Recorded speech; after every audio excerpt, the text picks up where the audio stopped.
partir disso, fica a pergunta: quais estratégias foram utilizadas por cada candidato? E a partir de agora, quais as novas táticas que devem ser adotadas daqui para frente pelas campanhas? O que deu certo? E o que fugiu do script nesse que foi o pontapé inicial dos confrontos diretos entre os que pretendem assumir o cargo mais alto do país? A gente lembra que as nossas análises sobre como as coordenações de campanha avaliam esse embate seguem a ordem de colocação dos candidatos nas principais pesquisas de intenção de voto. Já vamos a elas então, já chama aqui o nosso primeiro analista, Gustavo Uribe. Uribe, eu queria ter classe na tecla e vinha assim, presidente Lula, que era o primeiro nosso analista. Mas aí vem você aqui falando então sobre esse que é o primeiro candidato, o ex-presidente Lula. Vou começar a discussão com ele. O ex-presidente Lula tentou colocar lá na entrevista de semana passada a imagem de conciliação.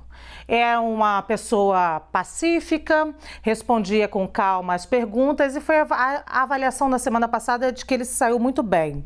Essa imagem de conciliação agora no embate, frente a frente, especialmente naquele primeiro tema, naquela primeira pergunta do presidente Jair Bolsonaro e o tema mais delicado para o ex-presidente Lula, corrupção.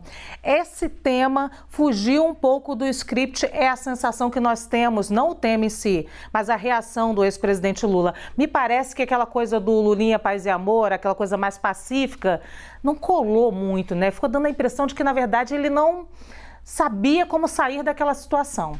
Não funcionou, Luciane. Inicialmente, boa tarde a todos, boa tarde, Luciane, e meu amigo Leandro, que já vem na sequência. Lu, havia uma avaliação de que Lula deveria ser propositivo, como foi no Jornal Nacional.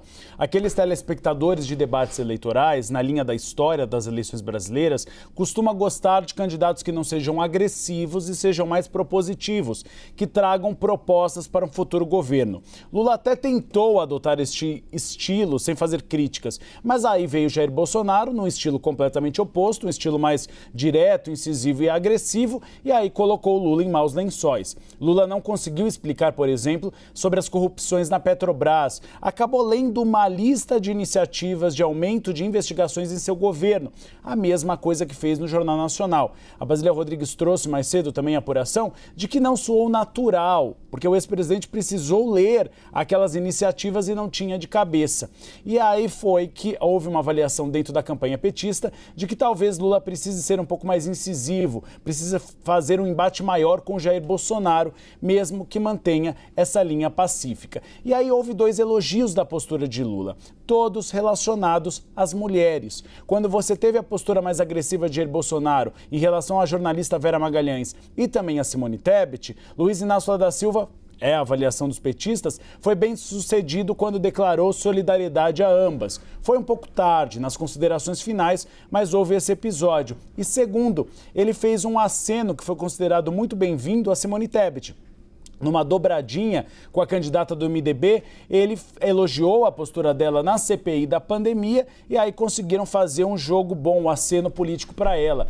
Qual é a estratégia? Trazer o MDB para o segundo turno, caso Lula passe para o segundo turno e Simone Tebet não. Então é o início de um aceno para uma conversa em segundo turno, como Lula tentou fazer, por exemplo, com Michel Temer na posse de Alexandre de Moraes na presidência do Tribunal Superior Eleitoral. Então o desempenho de Lula não foi dos mais favoráveis, levantamentos tanto da Genial Quest nas redes sociais, como levantamento do Datafolha com 60 eleitores indecisos, mostrou que Lula não teve a sua melhor performance, mas o posicionamento de Jair Bolsonaro acabou saindo pior do que de Lula.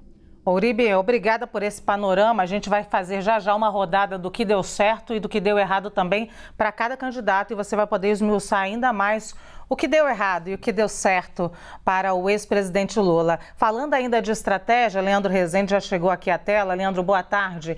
A gente tem aqui meio que pacificado entre Uribe e eu de que essa estratégia que já estava delimitada para o ex-presidente Lula, me que parece pela campanha, e você vai me dizer isso, de um ex-presidente Lula ou pacífico, ou conciliador, o que não entra em bate-boca, o que não vai proliferar ainda mais esse clima de ódio, me parece que não teve a mesma leitura, não funcionou da mesma maneira como no Jornal Nacional na semana passada, né? Luciana, boa tarde para você, para o Uribe, uma boa semana para todo mundo que está com a gente aqui no Visão, nessa segunda, para trazer um pouco do que, como as campanhas viram o debate de ontem. E nesse sentido é interessante que o PT viu de uma forma e alguns dos partidos aliados ao ex-presidente Lula viram de uma outra forma a postura dele no debate, pelo menos é o que a minha apuração, que vou detalhar agora, está trazendo. No PT, essa estratégia do Lula de não ir para o confronto com o presidente Jair Bolsonaro e de responder às acusações de corrupção na Petrobras, praticamente da mesma forma com que ele fez no Jornal Nacional, que foi uma avaliação internamente bem satisfatória, né, para o PT. O Lula não negou que existiu corrupção na Petrobras e listou iniciativas do seu governo. Foi o que ele tentou fazer ontem e para integrantes do PT com quem eu conversei, era isso mesmo, que o Lula não era para ele entrar num confronto aberto com o presidente Jair Bolsonaro, até para marcar uma diferença entre as duas candidaturas. Só que, para partidos aliados do ex-presidente Lula com quem eu conversei, a avaliação é de que o Lula perdeu um espaço para colocar para o presidente Jair Bolsonaro suspeitas de corrupção que ocorreram durante o seu governo. Faltou lembrar para um presidente de partido que apoia ali o ex-presidente Lula com quem eu conversei, o caso das rachadinhas que envolvem a família presidencial. Faltou lembrar uma série de outros casos, como o dos pastores do Ministério da Educação, e falar mais incisivamente sobre orçamento secreto. Há uma reclamação de que o ex-presidente Lula foi com uma estratégia muito clara de defender o petismo, defender os seus dois governos, e isso foi algo traçado pelo PT e que, de fato, o ex-presidente Lula cumpriu. Mas há uma avaliação de que faltou ao Lula perceber de que ele é o candidato que vocaliza não só o desejo de um retorno do PT, mas vocaliza um sentimento anti-bolsonarista. O que fez o presidente Jair Bolsonaro também aumentou as suas chances, né, e terminaram